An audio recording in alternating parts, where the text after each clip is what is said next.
The right. So this this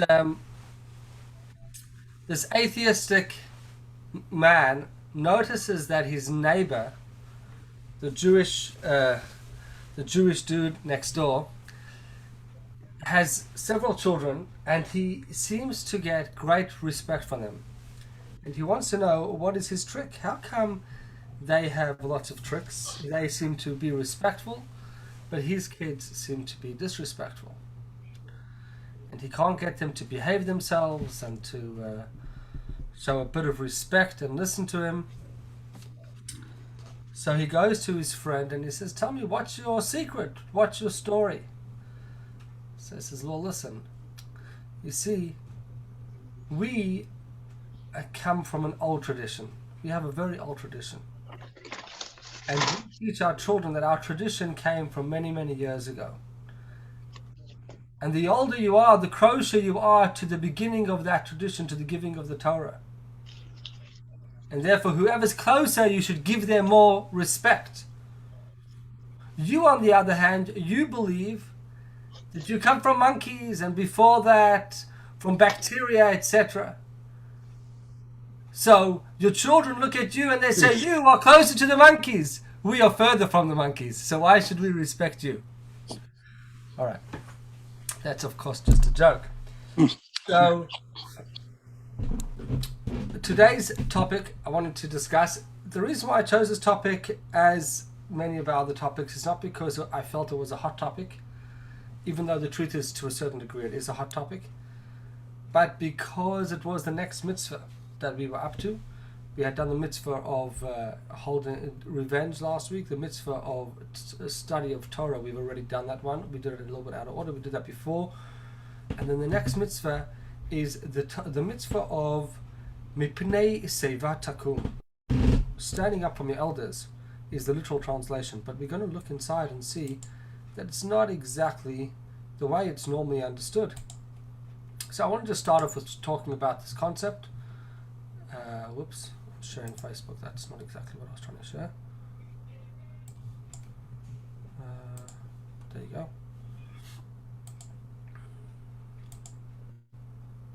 It's a bit big. Okay, if you look over here, this is Leviticus, Vayikra, chapter 19,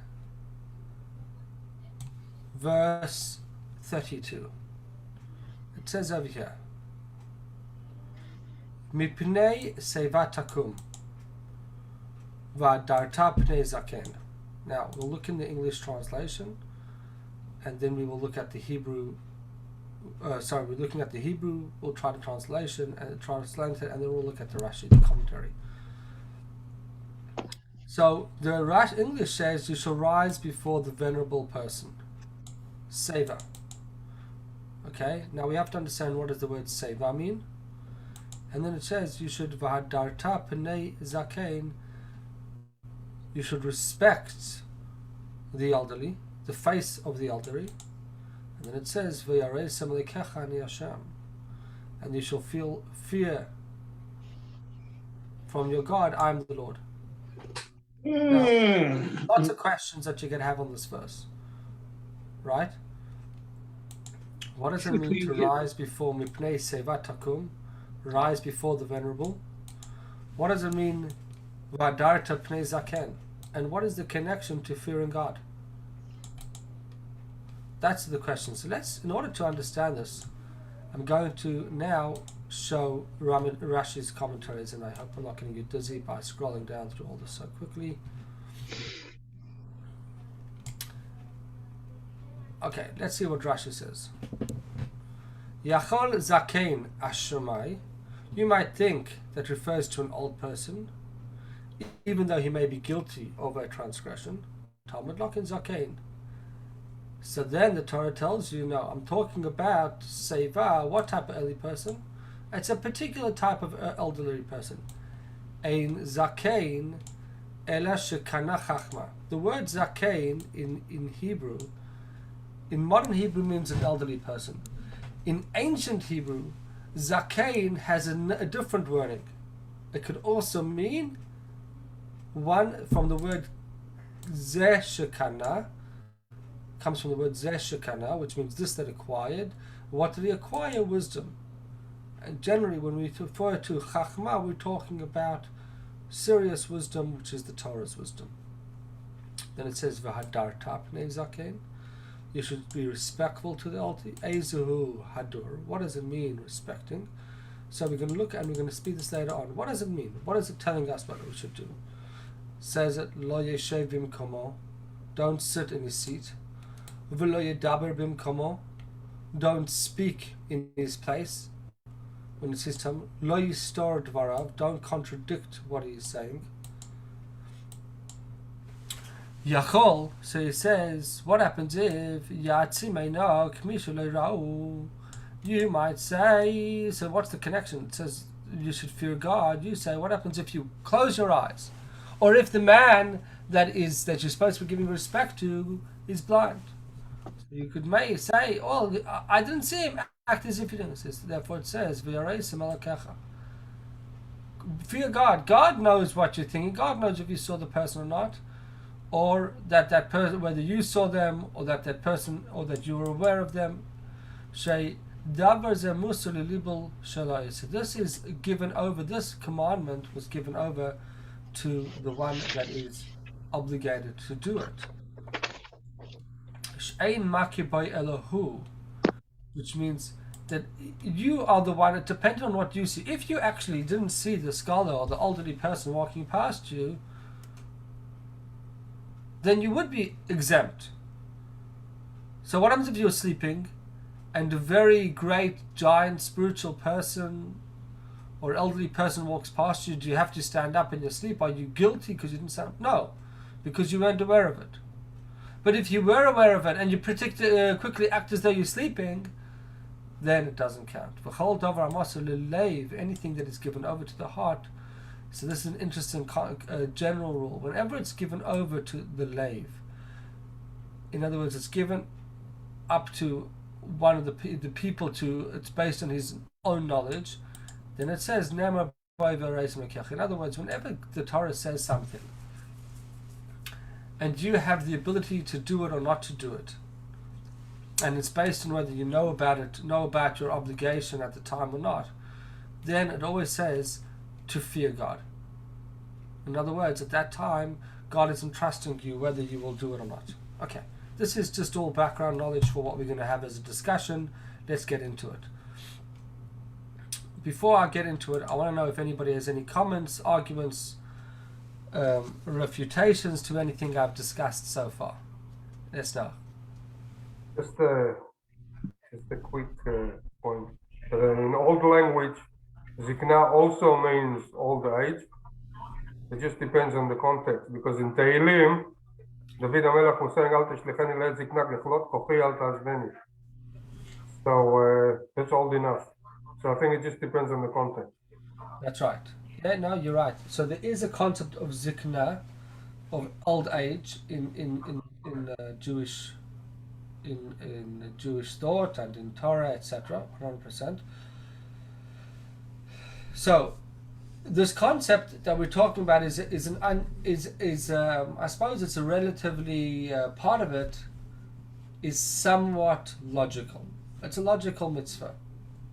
That, well, we would think it was logical. I think till the modern age we would have thought it was logical that you should respect your elders. And I think in years gone by, in previous generations, this was more of a given. But in our generation, this is not necessarily such a given in many circumstances and many cultures, particularly in Western society, where the fact that a person is elderly or is a scholar is not necessarily something that earns them respect. Now, I have a little bit of an interesting idea on this, because the Chabad tradition has been for years that we gave tremendous respect to our Rebbes. But one of the issues, and I don't know if it was purposeful or just happened, Sorry, you'll just have to excuse me for a moment.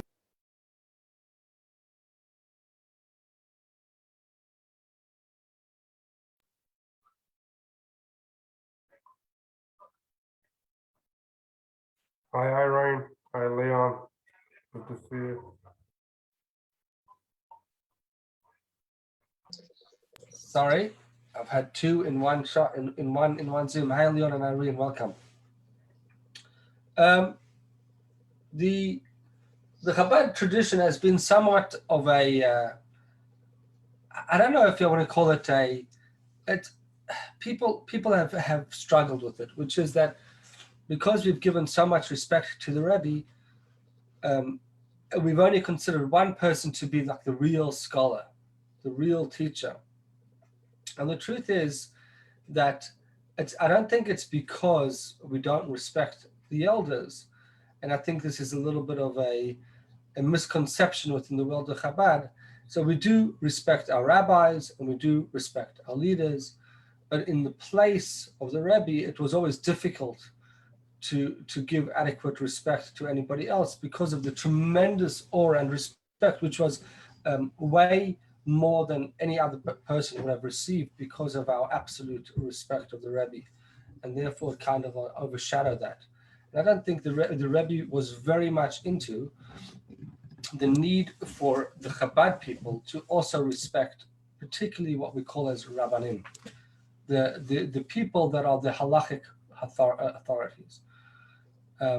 So this concept, even though some people think that it wasn't so strong within Chabad, the Rebbe was very strong about it. As a matter of fact, there was times that there were certain events that particular people ran within the world, within the Chabad world, and the Rebbe was involved, and for whatever reason, the person running it had been disrespectful to one of the rabbis of Crown Heights, one of the senior rabbis. I'm not talking about a rabbi like himself, we're talking about a Rav. A Rav is a person that's on a very high level of knowledge and able to give serious halachic decisions. We call them a posek. And somebody had been disrespectful, the Rebbe would not stand for that, right?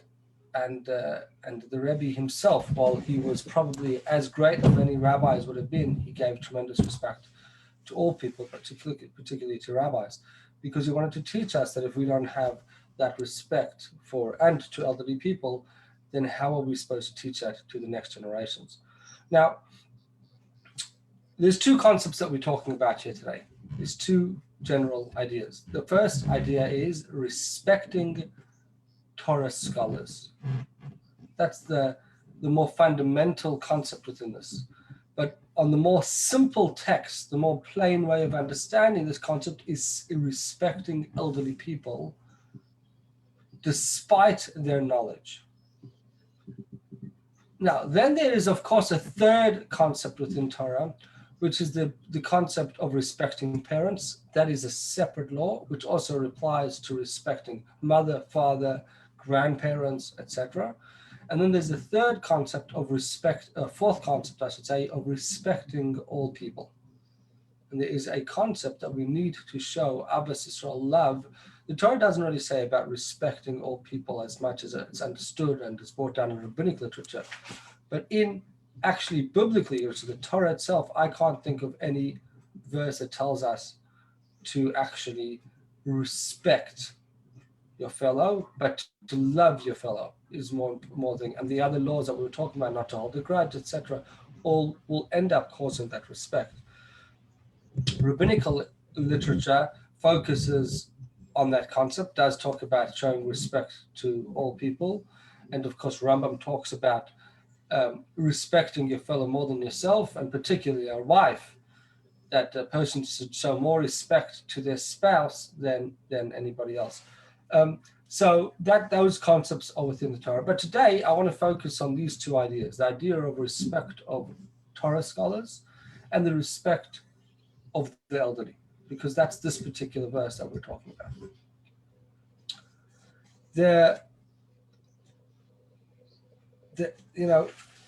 In generations gone by, this was something that people were very, very careful about. And till this day, there are certain communities that you'll see this in a very pronounced manner. That even here in Melbourne, possibly Adass and maybe the Kollel Bet HaTalmud, when their rabbi would walk in the room, they would stand up. Right? And this is a clear concept that we see over here, that when somebody walks in, a Torah scholar, you have to show them respect. So there's one story that I want to enter this concept with from two of the great giants of the 1800s, two of the great Torah giants. The one was named Rabbi Akiva Eiger. Rabbi Akiva Eiger was known to be one of the greatest Talmudic minds of that generation. The other one was named Rabbi Yaakov Lissa.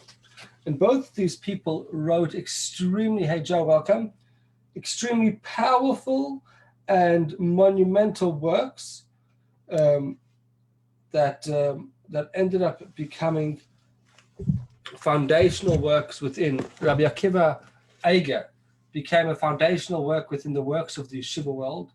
Anybody that studied in yeshiva would certainly know very well and heard much about Rabbi Akiva Eiger. He would ask these questions on the Talmud that would like blow your mind.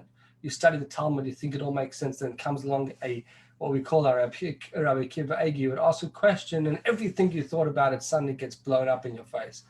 That's Rabbi Akiva Eiger. He was known as the greatest questioner. And then Rabbi Yaakov Lissa was known as one of the greatest halachic commentaries. Now, they were once traveling together. And when they were traveling together, arrived in this town, and the town heard about the two scholars that were coming to their town, the two Torah giants. So everybody from the town quickly ran to get them.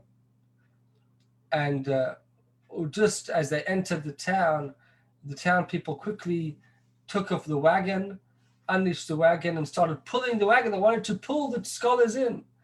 So first, Rabbi Akiva Eiger jumps off. He thinks they're obviously taking my fellow rabbi over here, giving respect to Rabbi Yaakov Lissa. So he jumps off. He also wants to take part in escorting this great rabbi next to him. Rabbi Yaakov Lissa thinks, they're definitely showing all this respect to Rabbi Akiva Eiger. So he quickly jumps off. And before you know it, the whole town is busy pushing. Nevertheless, they arrive and they look at the rabbis, and only to see that the two rabbis are standing next to them, helping them push. Because they each wanted to have that opportunity to show the respect to another scholar. And I suppose that was something that you saw, that not only did and most tremendous scholars never demanded respect for themselves. They only demanded respect for their fellow scholar. And if anyone were to God forbid disgrace somebody that they thought was a true scholar, they wouldn't stand for it. Now the question is why? Why? Just because this person has a good head and he spent his whole day learning and he's a pious, that's why we should give them. How does that earn them respect? What's so great about that? Have they earned the respect? And the answer is this. This is an important concept. When we respect a Talmudic scholar, a rabbinical scholar, or a person that has engrossed their life in studying Torah and has truly become a scholar, like these rabbis that I spoke about earlier, you're not really respecting them as much as you're respecting God. Because one of the fundamental beliefs within Judaism is that the study of Torah knowledge, is godly knowledge. Tanya explains it in a way and says that when you study Torah, your mind is becoming one with the mind of God. Your mind and God's mind is becoming one. If you go inside study physics, or you study any other element of science, you're also getting an understanding of godly concepts, but you're only understanding it the way people have discovered it. In other words, you're seeing God's handiwork, but it's not God's intellect. There's a difference between the science, the world, that's God's handiwork. That's what God made. But if you want to connect to God's mind, that's the Torah. The Torah itself says, Ki it is the wisdom and will of God. Could you imagine you studying Torah? You're now tapping into the very essence of God's wisdom. Now, you may say to yourself, no, you don't understand the purest way, the way God understands it. No, but each time you learn it, you're tapping into a deeper, deeper level. It's something way beyond, much greater than anything else we can understand as human beings. That's an incredibly powerful ability that we have. Now, when you have a person that's taken their life and devoted their life to the study of Torah, they fill their mind with these concepts, even if they're not studying Torah at that moment, they house godliness in the most apparent and revealed way. Their mind is full with the knowledge of God's wisdom. So when you see that person walk into the room, and I'm not talking about, as I said, not talking about someone like myself, I'm not trying to be humble, but I'm talking about a real scholar, someone like Rabbi Yoel Khan, who was one of the greatest Chabad rabbis that just passed away. He was the Rebbe's oral scribe. He passed away just over a week and a half ago. You may have read about it, I may have mentioned it. Rabbi Yoel Khan was the Rebbe's for the full 42 years. He would memorize, the Rebbe would talk several times a month for hours on end, quoting the most complex, detailed ideas with hundreds, literally hundreds of places. And he would lead a team of people that would memorize them and then afterwards write them down. And that was his life.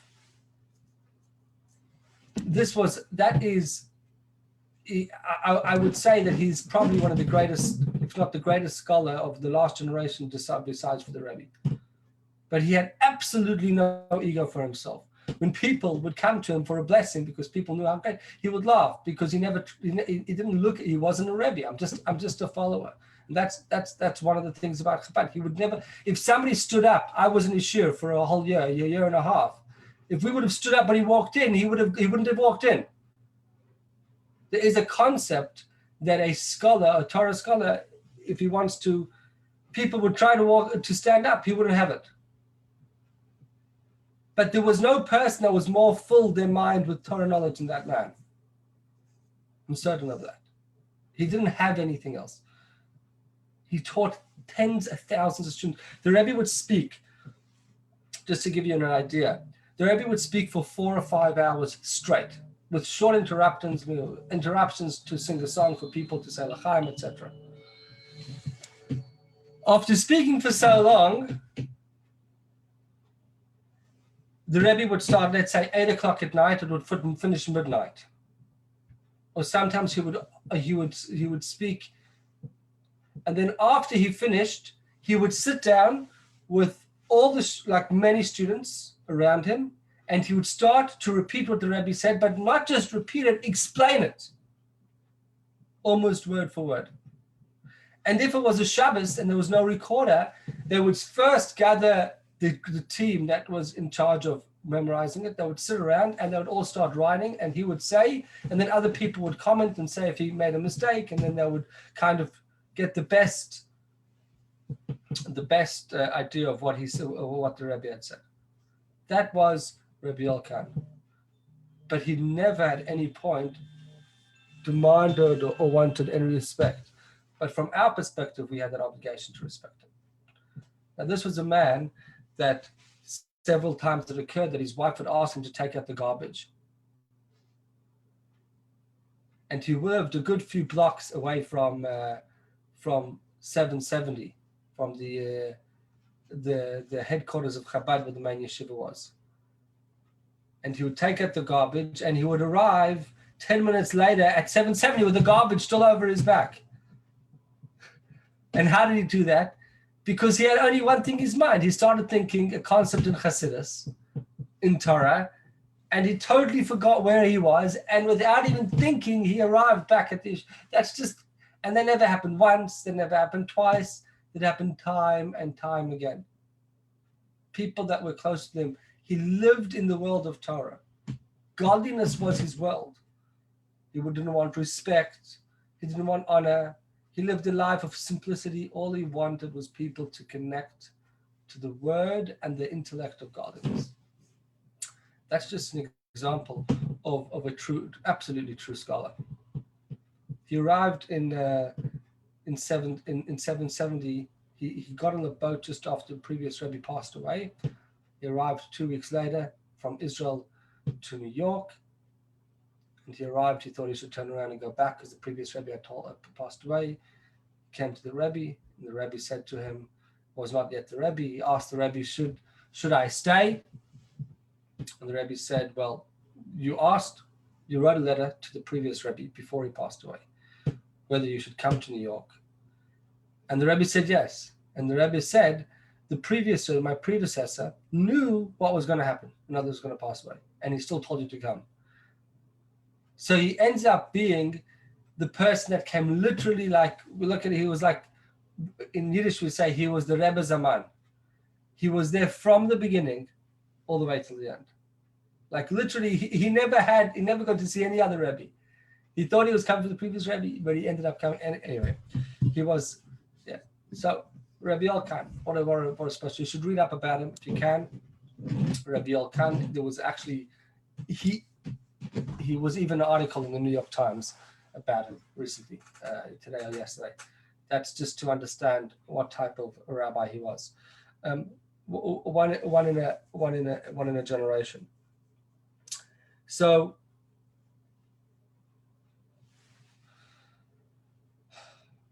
getting back to my point, the reason why we have this obligation to respect a Torah scholar is because of the knowledge, because of what they house inside of them. Now, as I mentioned before, there's another concept of showing respect to every person, because everybody houses a piece of God inside of them. Every Jew, every person houses a piece of God inside of them.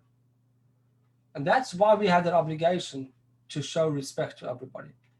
But the difference when you have a Torah scholar, it's not just that they have the knowledge, that they house a soul, they have the knowledge of godliness is flowing through their brain, is there. There's an incredible concept, which is somewhat, I don't think it's much practice in other cultures outside of Judaism, and it's called Limud Bal Peh, studying off by heart. Now, I don't know how many other cultures have that concept. Are you able to hear me? Aboriginal culture, there's no written language. In which culture? Our local indigenous. Right, and therefore? And so the stories and songs, the dream time, it's all learnt Bal Peh. Okay, good. But I suppose that is a concept. But okay, maybe that is. I wasn't sure, as I said. But what's unique about studying Bal Peh is the concept of, there's two concepts in studying. There's one concept, which is, of course, gaining the knowledge. And there's another concept of the holiness of the words. And we teach our children to study words of Mishnah, of Tanya, and books like that, word for word off by heart. Even though it's written down, we want it to be studied, that they should have the words off by heart, that they could be walking down the street and they could have Torah in their mind. Because we want our minds to be houses of Torah. And this has actually been quite a successful program over here in Melbourne. Unfortunately, when I grew up in South Africa, we never had such a good program, and that's not an excuse. It's just a fact, but it's not an excuse. I should have still taken advantage of it, and I did learn some things off by heart. But the idea of having knowledge, words in your mind that you could always go back to and repeat, is a real powerful thing, because then you're spewing holiness comes from you. You could say it, and then you're housing words of holiness inside of you. And that's the concept. That's why we teach our kids to study. There's another concept, which Joe, maybe this is, we know that there's two Torahs. There's the oral Torah and the written Torah, right? The written Torah was the Tanakh, the Bible, so to speak, as we call it. The 5 books of Moses, the prophets, and the writings, right? That's known as the written Torah. Then you have the Mishnah and all the Kabbalistic words, etc. That is all part, the Talmud, the Halacha, that's all part of the oral Torah. Now, why is it called the oral Torah? Because traditionally, we had to learn that orally off by heart. We had to learn the concepts and ideas off by heart. And the Torah, God didn't want us to be, to rely on notes. He wanted that we should be able to, there's numerous reasons, but he wanted us to be able to retain the knowledge of the Torah in our minds and be able to have the written Torah as a referral book, that we should just refer back to it when we need it. Once again, the concept of housing Torah knowledge in our minds, and that's why it's called a Talmudic scholar. Right? One reason why it's called a Talmid Chacham is because he's constantly, Talmid Chacham means a student of wisdom, not a scholar of wisdom. Why? Because we're always students. He's always learning. If he stops learning, he stops really. The other concept is that he's a Talmud Chacham, that he's also studying the oral Torah. He's knowledgeable in the oral Torah, in the concepts. Of course, times changed, and Judaism, we couldn't rely anymore on people retaining all that knowledge in their minds. There weren't enough teachers and in towns, and people became dispersed, and the smicha stopped, etc. Numerous different reasons why it had to actually be written down. But the power and the concept of having oral knowledge simply in your mind being full is actually a really powerful concept. There was a great story with a lady by the name of Hannah Shafstein. She was very close to the Rebbe in the early years. She had lost her father at a very young age and later lost her mother. That she became an educator, principal, etc. And the Rebbe really had a close relationship with her in the sense that she was able to often came to the Rebbe for private audiences in the early years when that was a possibility. One of her first audiences, she came with a tape recorder because she wanted to record, and the Rebbe told her, no. This time don't record it. Why? Because if you're going to be recording, you're not going to be hanging on to every word. You're going to be worried. You're going to be relying on the tape recorder. And you're going to be thinking about the tape recorder. And you came here to have a conversation with me, not to listen back to the conversation of 15 years only. And of course, on the one hand, you would love to get both, but the Rebbe understood that when we're relying on written and oral text, it's like how many of us remember telephone numbers the way we used to before the days of mobile phones, right? Before the days, I remember my mother knew the whole Anash list off by heart, which means the whole list of all, like over 100 families. I can go up to her, my mother, and say, what's this person's number?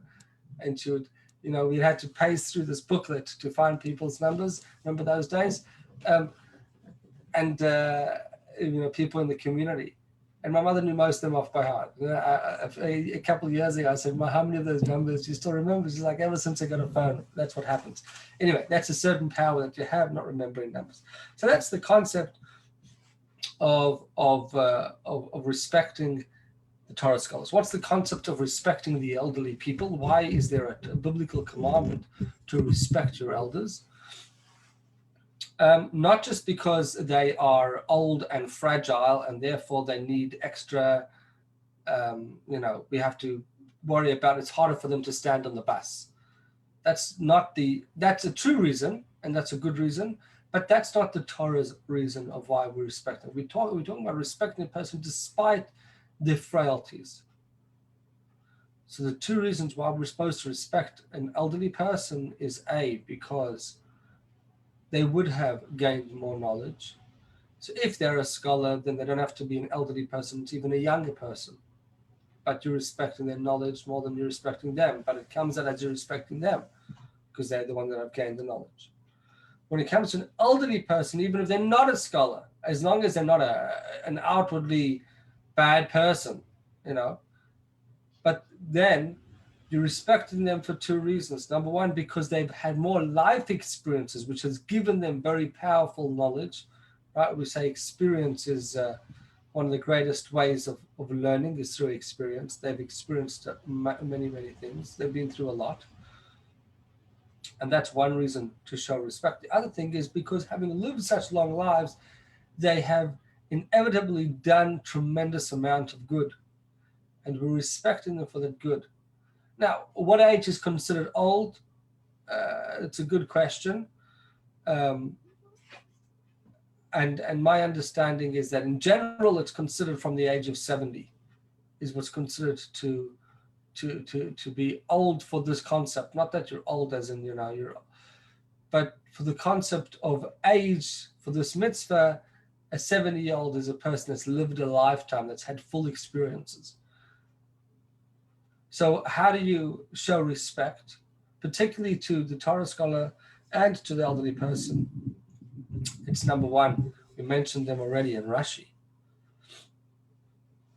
by standing for them, standing up for them, and by doing things for them. Okay. Now, I mentioned earlier, we'll talk about a few other things. The other things, you don't sit in their seat, similar to a parent. So the way we show respect to an elderly person is similar to the way you respect a parent, right? The difference is that you would stand up for an elderly person, or particularly a rabbi, a tremendous scholar.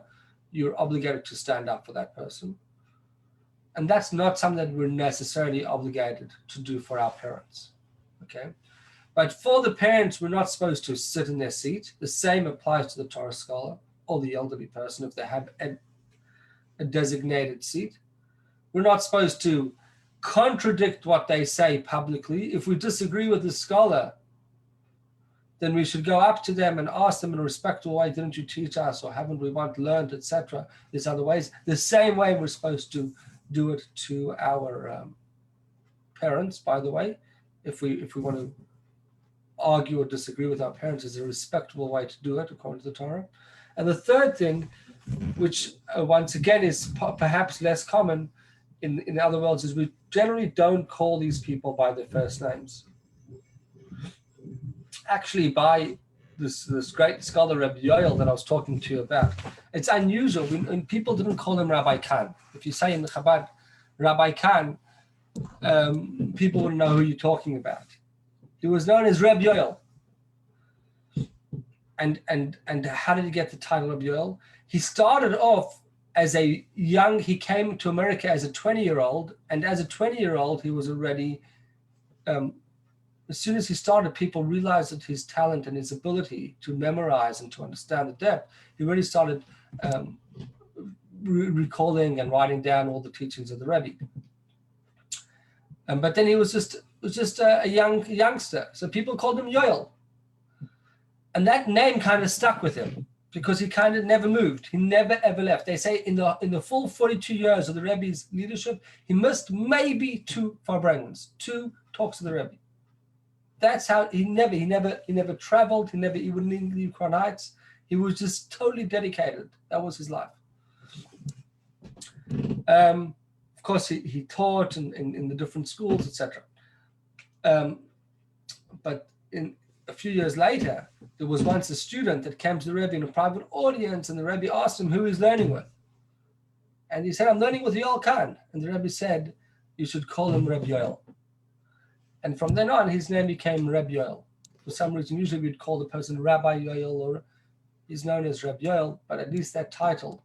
But anyway, we would never ever call the Rebbe by his first name. The Rebbe, when we talk about respect, the ultimate type of person would be a scholar like the Rebbe, or like Rabbi Akiva Eger, like these other tremendous scholars of the previous generation. That's what we call them. That's an elitist scholar, a scholar of the highest proportion. Then the level is, everyone, no matter who, would always stand up for a person like the Rebbe, or like Rav Soloveitchik. When Rav Soloveitchik came to the Rebbe's, we know that whenever the Rebbe would walk in to give his talk, there would be thousands of people. And everyone would stand in as the Rebbe walked in. And if there was a crowd, it would just split. It could have been packed like sardines. In coronavirus times, we we're shocked by the thought of it. But anyway, that's life in the old days. We never even thought about people being squashed together.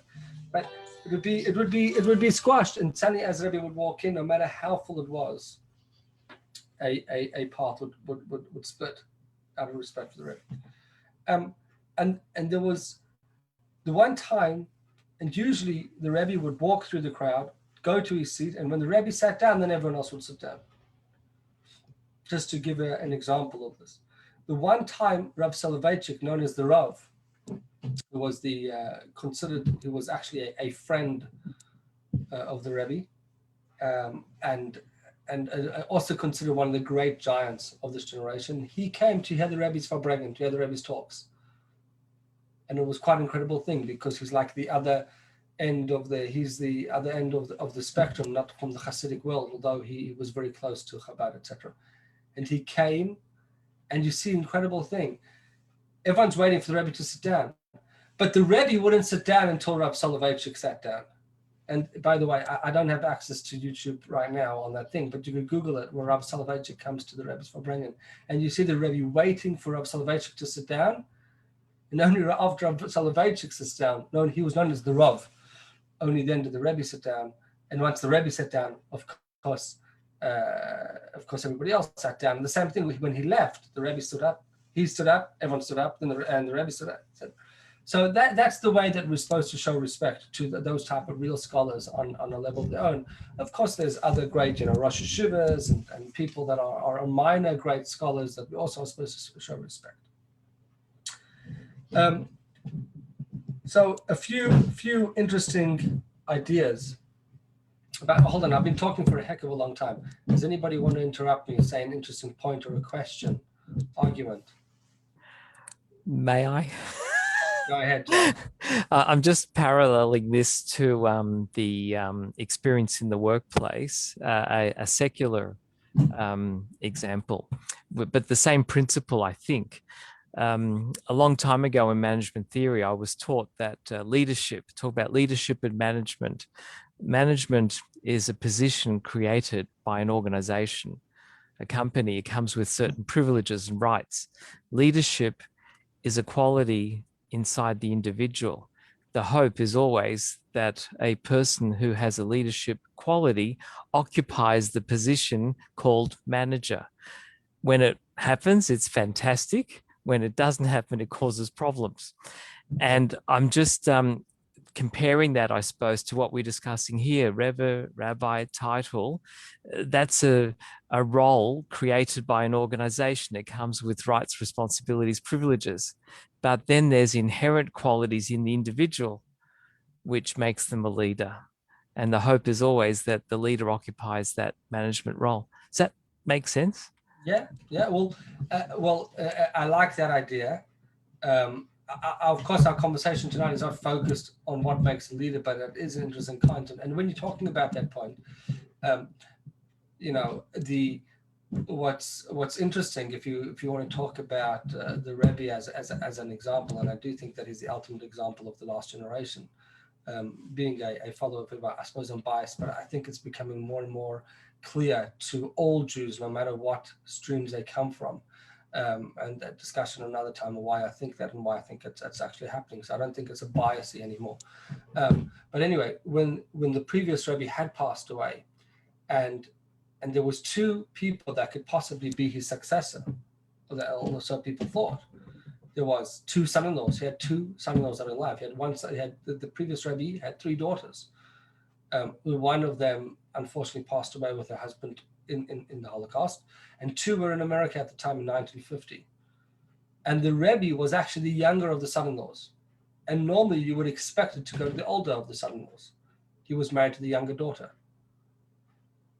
But all the people, almost all Chassidim, within a very short amount of time, gravitated directly to the Rebbe. They saw with him, like, not just leadership, because the previous Rebbe never officially appointed anybody. And we understand why, because I think he wanted that the Chassidim should choose themselves. He wanted to be, it's much more powerful. And he fought for a year in the most vicious way against accepting any leadership positions. But the pressure that people saw such a need for him, particularly to be the leader. And at no point did he demand, want it or anything. But eventually he was, and you can read about that in several books. Yes, Fritz.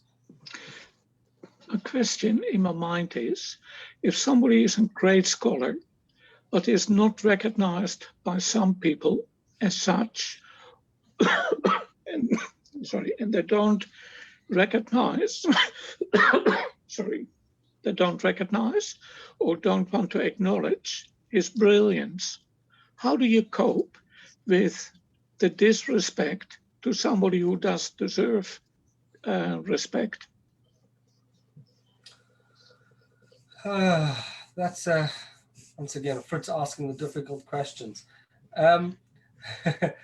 It's an interesting question, and I suppose it would take it on a case by case basis and what it is. You know, there were of course many in early years of Hasidic movement and even the Talmud Rebbe that would not have respect for the Rebbe. In nowadays, I think all people, even the greatest of his opponents, would show tremendous respect.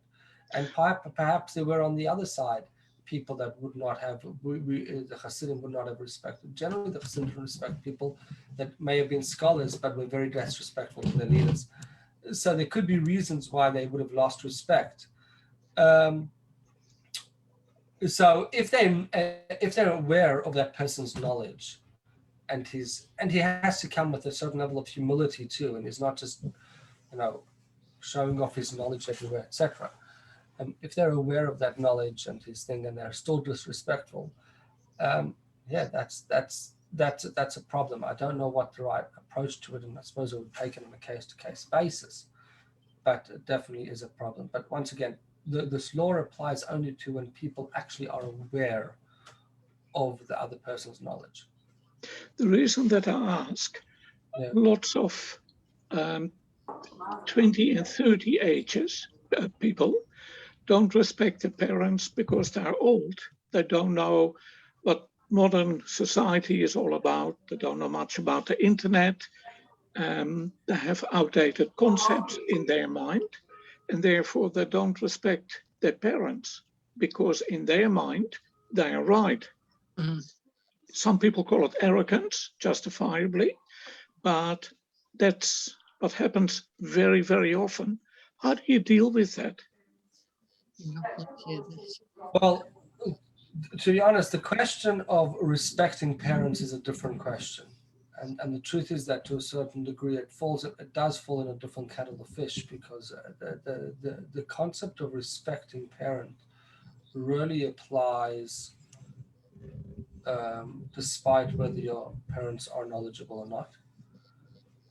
And it could possibly even apply even if your parents aren't necessarily the greatest of people. They could be even not good people.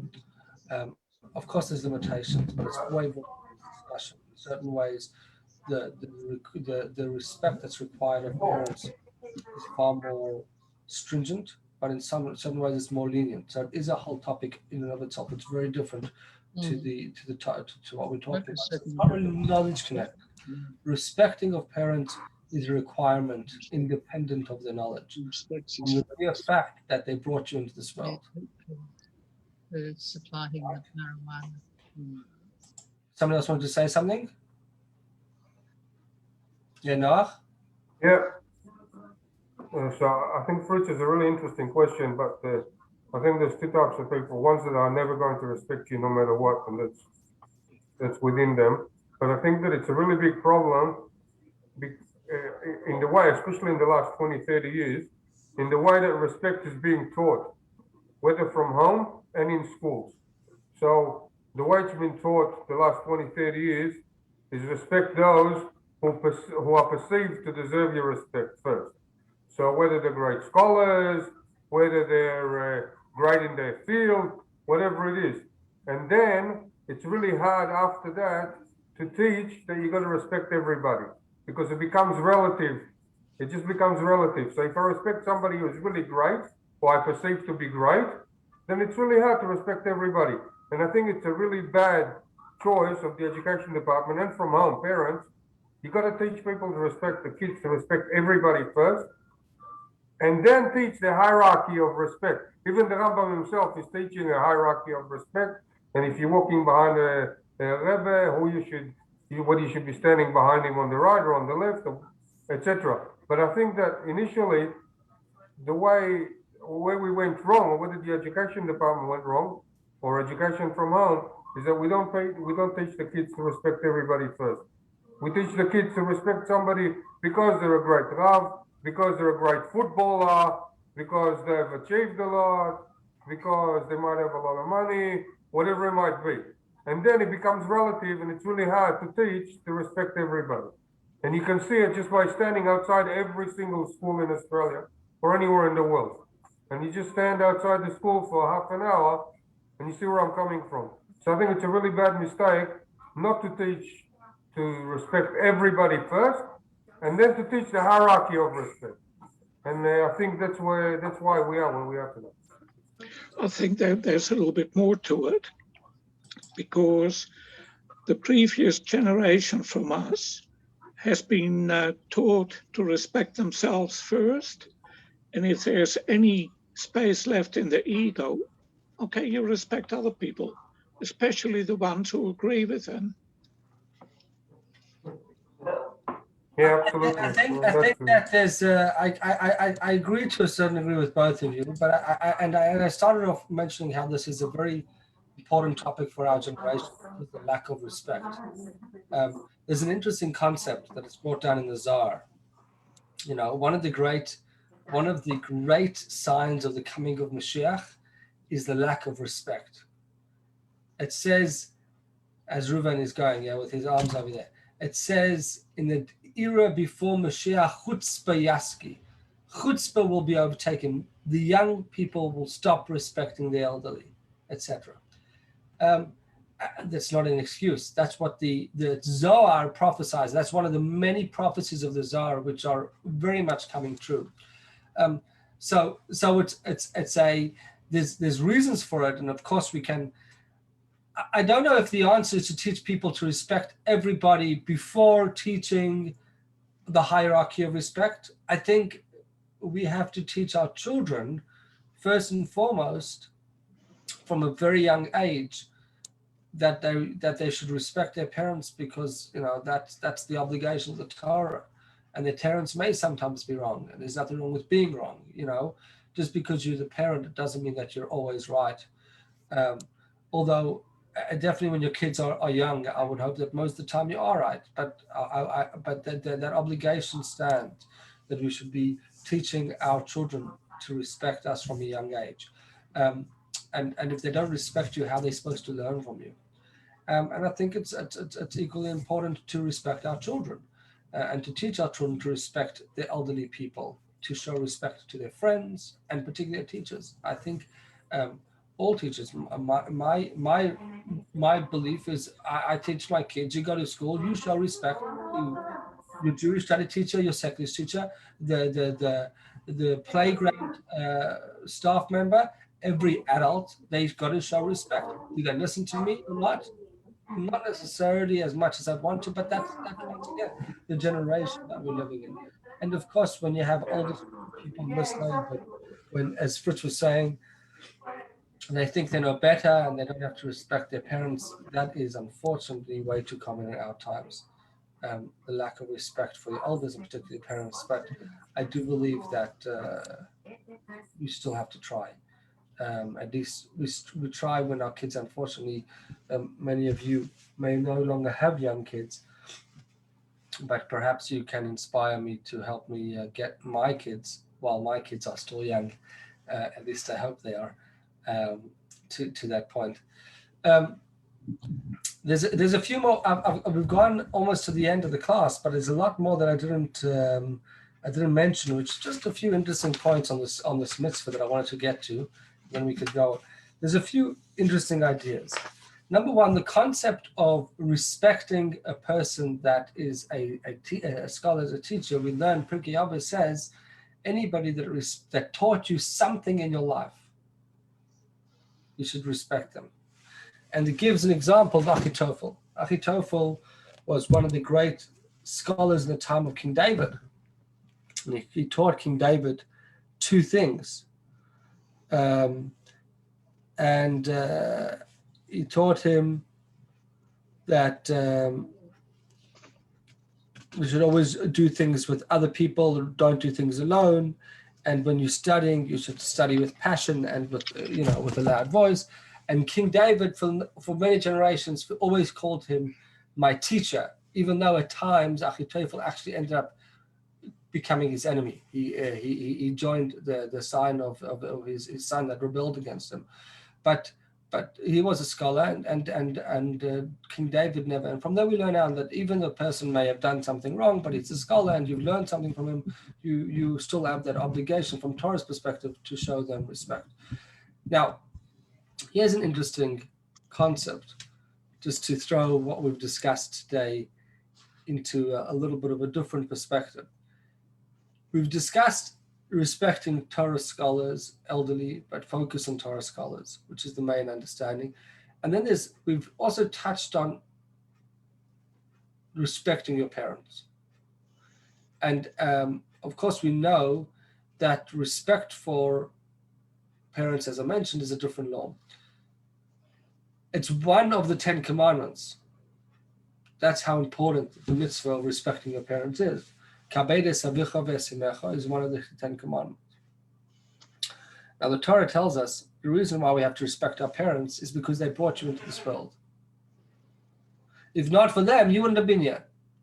Now, what happens if they were abusive or etc. and they neglected you, etc.? Yeah, then not that you don't have to respect them, you still have that obligation possibly, but you don't have to associate with them. If they're not healthy for you, that's different.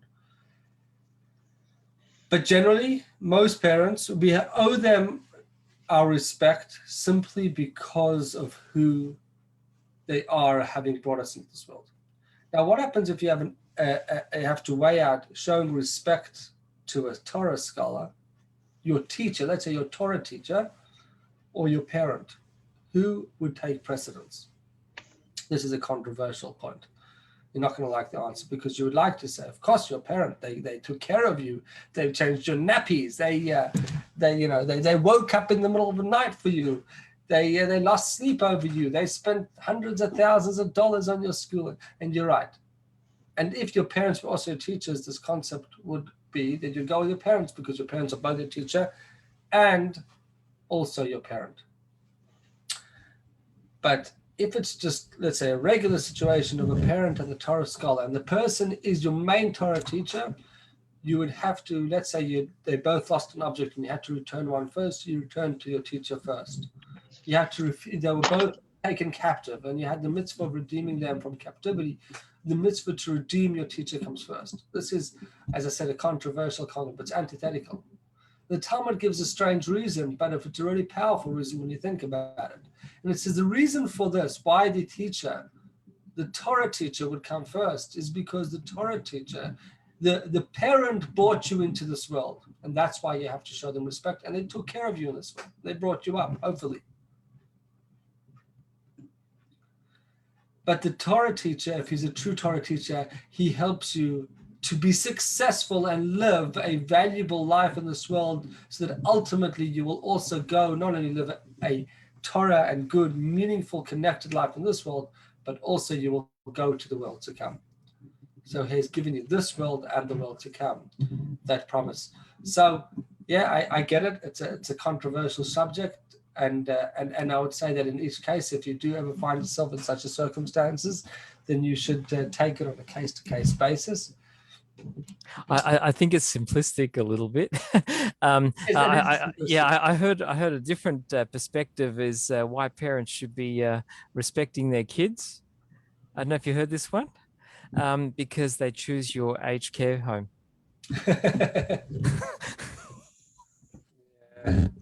Yeah, that's a sad one. I've told you the story of the man that threw his father out of the house and left him on the streets after his father had taken care of him. And one day the grandson He's walking down the street and he bumps into and he sees a bunch of beggars, and one of the beggars runs over to him and recognizes, hey, this is my grandson.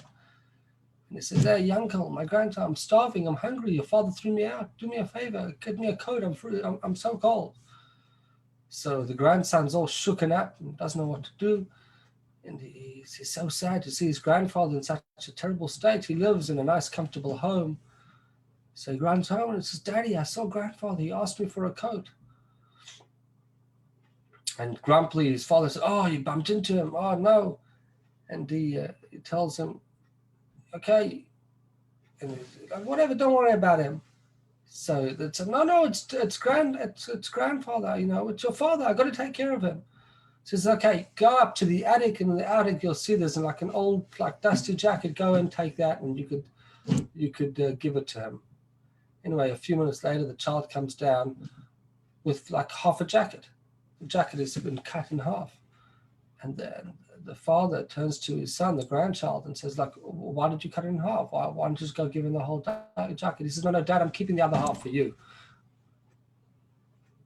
And he understood. He said, okay, go bring him back home. Yeah, that's the message. We've got to be careful about how we treat our parents, because if we don't teach our parents right, then that'll teach our kids how to treat us, unfortunately. Anyway, I know that some people really struggle with this concept, and it's a really difficult concept beyond anyone can imagine.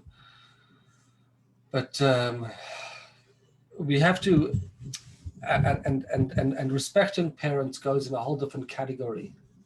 The obligations that we have to our parents is far more in general, far more greater than we have to a teacher, a rabbi, etc. But in general, if for some reason we're faced with this opportunity, there's for some reason this unique concept, and as I said, not to be taken out of perspective, but that is that concept of acknowledging that a rabbinic teacher, a Torah teacher, has given you more than just your material needs, but also your spiritual needs, which in a certain way is more powerful. That's the point of it. Okay, so it wouldn't be so controversial if your parents were taught that too. Say again? It wouldn't be so controversial if your parents were taught the same thing also. To respect their parents, or to respect the Rabbi. Yeah, it's true. It's true, I suppose. And I think when I say it's a controversial point is because some people take really offense because they really want their kids to respect them, and the thought of my kid giving more respect to, you know, taking another person before them is very hurtful. And that's why I say that should be a number one perspective in general. There's slight exceptions, and it shouldn't be taken out of the perspective still. But once again, you know, I'm not going to get into all the texts that we could get into, but the writings of people that don't respect Torah leaders and rabbinical leaders, etc., in general. And of course, there's exceptions when they don't behave properly, etc., etc., etc. I'm aware of there's plenty of cases of where. But in general, when that is lost, it causes a great emptiness within the Jewish people when we don't have respect for our leaders. And sometimes it's, as I said, the fault of our leaders themselves, but the concept is that we shouldn't be the ones that are responsible for that lack of respect. So I want to conclude just before anybody has any last points or whatever, just to say that we've gone a few minutes over point. Thanks for joining. Let's finish off with an understanding that when we are studying Torah, we have the presence of God inside, around us and with us. And we're told that when we are studying, God is sitting next to us and, so to speak, repeating those words with us. That's the power of Torah study, Torah knowledge. And that then you're taking him, so to speak, and putting him into your mind. And with that, we have a whole different world vision and worldview. We have a godly worldview. So let us try to grab as many opportunities to study as much as we can. L'chaim. Wonderful night. Good night, everybody. Thank you. Thank you, Rapat. Thank you. If anybody has any questions or point they want to stay on, you're welcome to. Have a good night. Good night. Thank you.